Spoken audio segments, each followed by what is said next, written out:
Hello, ladies and gentlemen. My name is Noah, and the microculture I chose is snowboarding. It's something I've been doing my whole life that I love doing. I know it's just a sport, but it's only just a small part of the bigger picture that is snowboarding, whether it's the lingo or the clothing, everything about it. It's a culture more than a sport. So I'm going to try to explain it as best I can, break it down, give you guys kind of inside look inside that. Now, you may be wondering, what makes snowboarding an actual microculture? Well, there's a couple of big factors, but the first one is our distinct values and traditions. As a snowboarder, there's a few values, traditions, and rules that everyone just kind of follows without there actually being any written documents or anything. This includes the idea that we all support each other when learning new tricks or beginners, anything like that. It's not a sport where there's like a hierarchy of skill. Obviously, the people who are more experienced, they're going to be better. But they welcome, new people with open arms. They're always encouraging. I know when I was starting out, high skill snowboarders would just come up to me randomly and be like, "Hey man, try this, do that. And it'll make you feel a lot better. It'll make you more confident on the board." And I learned so quickly because of the helpfulness of the culture, the idea that we all build each other up as opposed to trying to break each other down or be better than somebody else. When people are trying new tricks or anything like that, people gather around and, cheer them on. And without anyone having to say anything, it's just like an unspoken rule that, you support your brothers and your sisters who are snowboarding up there too. The next thing is the very distinct look that snowboarders bring with them. This feeling that's not just physical, but mental, or as I like to call, the snowboarder aesthetic.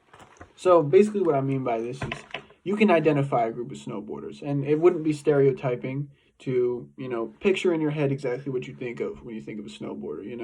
They kind of introduce this culture of bringing skate fashion, skate mindsets to the mountain, because before snowboarding, skiers was a very proper sport. It was very buttoned up. People took it very seriously, and obviously snowboarders take their sport very seriously, but they wanted to introduce a sense of fun, a sense of spirit, a sense of childhood into the sport. And so with that came the colorful clothing, the baggy pants, the overalls, the crazy hats, and the goggles that got kind of out of control. When you see a pack of snowboarders, you can quickly identify just based on their clothing and the way they carry themselves. Even if they didn't have snowboards on them, that's, a group of snowboarders. And that's something I really value, is the fact that I can walk around and like-minded people who are also snowboarders or just appreciate the culture, they can identify you right away, and you can identify with them, and you can really get into talking about anything and everything within snowboarding. The aesthetic that you kind of want to go for is just relax. You don't want to be uptight. The whole point of snowboarding is to kind of free your mind. You go up all the way up to the top of these mountains, and you're doing dangerous, life-threatening stunts for your own amusement and the amusement of your friends. And you want to be loose. Your aesthetic should be loose, carefree, but compassionate at the same time. The third big thing that establishes snowboarding as a microculture is the traits of the group, of the people within it that envelop the idea of snowboarding as a whole. Or as I like to say, the traits and lineage of snowboarding. So what I mean by that is, I know we talked about the aesthetic of snowboarders before, how, the loose clothing and the idea of being a free spirit is really what identifies them. But what kind of people, are found there? What traits do they hold? So snowboarding isn't really a sport that's pushed towards any one demographic or culture or race. It's a very broad, open spectrum. Even pro snowboarders, there's not really any real majority demographic within it, which is something I really love about it, is you meet people from everywhere and anywhere, people from all kinds of different backgrounds and cultures. Snowboarding is very, very open in that sense. And in a lot of ways, that came from snowboarding's previous lineage, which is skiing. Obviously, skiing has been around for a long, long time and was around before snowboarding. Snowboarding is basically the black sheep of that family. It came from people who decided that they wanted to ride on one ski. That was originally the thing that kind of happened. And then they made them bigger and bigger until the board was developed, which brought a lot of people from the surfing culture and the skating culture into it, because obviously it was another new board sport they could use in the winter. So the lineage comes directly from skiers. So a lot of what snowboarders do, their traits and their culture is just kind of a mirror held up to skiers. Whereas skiing is a very buttoned up sport, they wanted to attract people who had traits of the opposite of that. They wanted it to be a very open thing. They didn't want it to be restricted by class or money or race or anything like that. So there isn't really any one specific genetic trait that you can find within snowboarders. Some traits you can find are a lot of people who enjoy other board sports such as surfing or skateboarding or any sort of high risk, high adrenaline sports, even skydiving, anything like that. Those are the kind of traits that are attracted. But it doesn't matter who you are, where you're from, what your tax bracket is. Snowboarding is open to anyone and everyone, and that's what I think people really should appreciate about it, is that snowboarders don't care who you are. They just care that you love the sport and that you want to just have a good time. So when understanding the patterns and behaviors of communication within snowboarding, it's first important to understand that snowboarding is very anti-structure, anti-taking orders from people above you, anti-being told what lane to go in.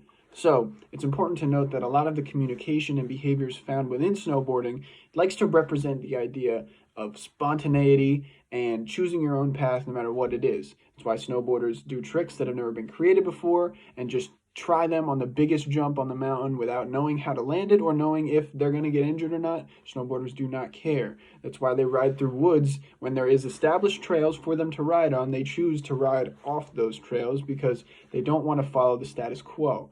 When it comes to their communication as far as lingo, snowboarders also like to use words and references that, most people either wouldn't understand or wouldn't see as fit to speak, in a social setting out in public. So a lot of the lingo that snowboarders do use, I won't use here just for school's sake, but a lot of it has to do with just trying to go against the idea of order and the idea of doing what everyone else is doing. Some lingo that snowboarders use from time to time, buttering, for example. It's when you ride on either side of your board, lifting one side off the ground and riding down on one end. You can also butter on rails and different boxes and stuff. It's basically just the equivalent of, butter sliding around in a pan. That's the best way to think about it. You're sliding around the mountain in a way that doesn't really make any sense physically. Bailing is when, you wipe out, you crash really hard, or you're midway through a trick and you realize, I'm not going to land this, I got to bail. You just kind of throw yourself to the side. A kicker is a really steep jump, a lip that really shoots you off into the air. No snowboarders really call it a jump. They either call it a lip, a kicker, something like that, something that just shoots you way up in the air.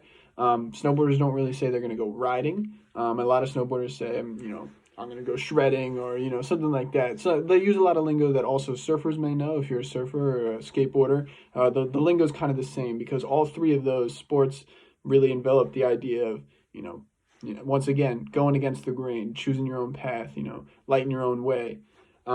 Another one is scorpioning. Basically, when you're riding down the hill, you hit a edge, you fall straight on your face, and your legs come up over your head, creating what some people call the scorpion, this tail above your head that makes you look like a scorpion. It's painful. Don't recommend anyone tries it.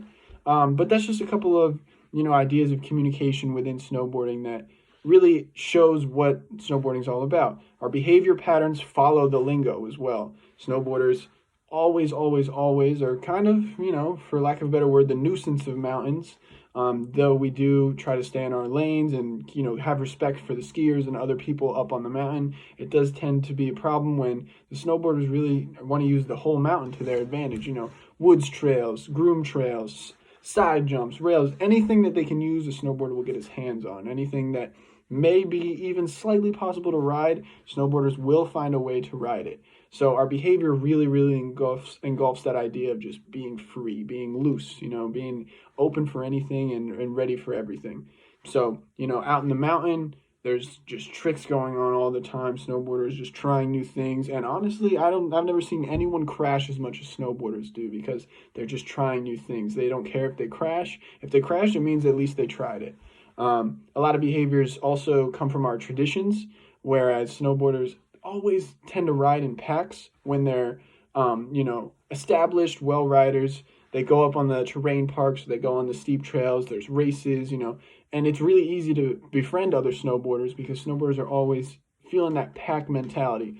Though snowboarding by yourself is obviously not frowned upon or anything, most snowboarders try to travel in packs. If you go to the mountain alone, A lot of times you don't stay alone the whole day. Snowboarders just have this pack mentality. They like to find each other. They like to, you know, not be pushed down by the weight of the dominant group, because outside of snowboarders, snowboarders get a bad rep, you know. A lot of times they won't be allowed in certain places. I've even seen snowboarders not be allowed inside restaurants and stuff because they're just considered too rowdy, or they don't, want that kind of attention drawn to their place.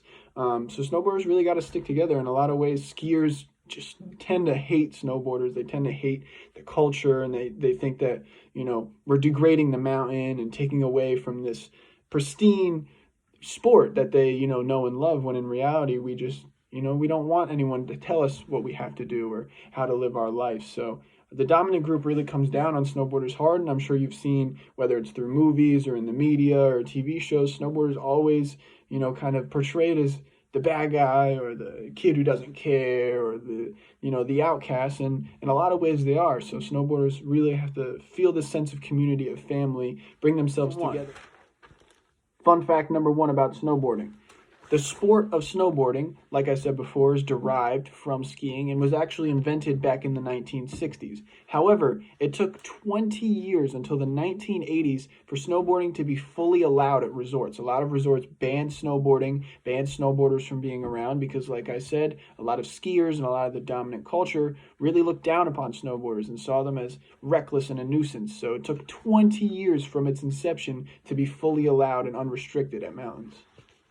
Fun fact number 2 about snowboarding is, in the year 2000, the turn of the century, a new time, a new age for the human population, snowboarding was the fastest growing and most popular sport in the United States. It trumped baseball, football, basketball, lacrosse, any other sport. Fun fact number 3 about snowboarding.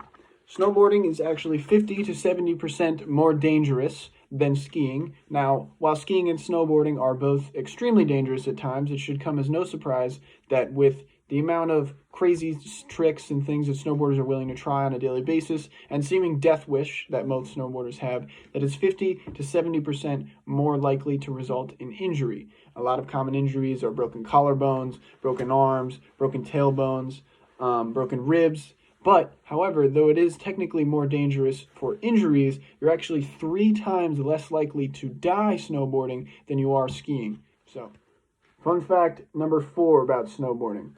Snowboarding is definitely a sport and a culture for the youth. Young people make up the large majority of snowboarders, and when I say young, I mean young. The youngest winner of an X Games medal ever was snowboarder Chloe Kim. She was 14 years old when she won an X Games medal for snowboarding. That's insane. As well as the most prolific and famous snowboarder probably of all time, Shaun White, went pro. He debuted pro at 13 years old and has continued to snowboard ever since then. Fun fact number 5 about snowboarding is, it creates about 30% of the entire revenue of snow resorts. This includes admission into the resorts, the restaurants there, any drinks or food that's being served. This includes equipment sales as well as ticket sales of all skiers. Snowboarding actually makes up 30% of all of that revenue. That includes snowboarding tickets and snowboarding gear. It's a very lucrative industry, obviously, and snowboarding actually transcends the snow industry. A lot of snowboarding gear, fashion, equipment is often sold outside of the snowboarding world. People who don't even snowboard tend to wear gear or brands that started in the snowboarding industry, and it's really bloomed into this incredibly lucrative industry, both in America and worldwide. So, in conclusion, I hope I could have given you enough examples, sources, and stories to let you really recognize that snowboarding isn't just a sport. It isn't just an activity. It isn't just something you do for entertainment. It's a whole culture. It's a people. It's an identity. It's a group that really takes pride in who they are and takes pride in what they love. So I hope this video really showed you something you might not have known before, and I hope the next time you see a snowboarder, you give him a high five, you give him a hug, you say, "I love you, son," or you don't have to say that, but you can if you want to. Maybe give him a little smooch, whatever you want. Just know snowboarding isn't just a sport, it's a culture, it's a people, it's an identity. Thank you for watching. I hope you enjoyed.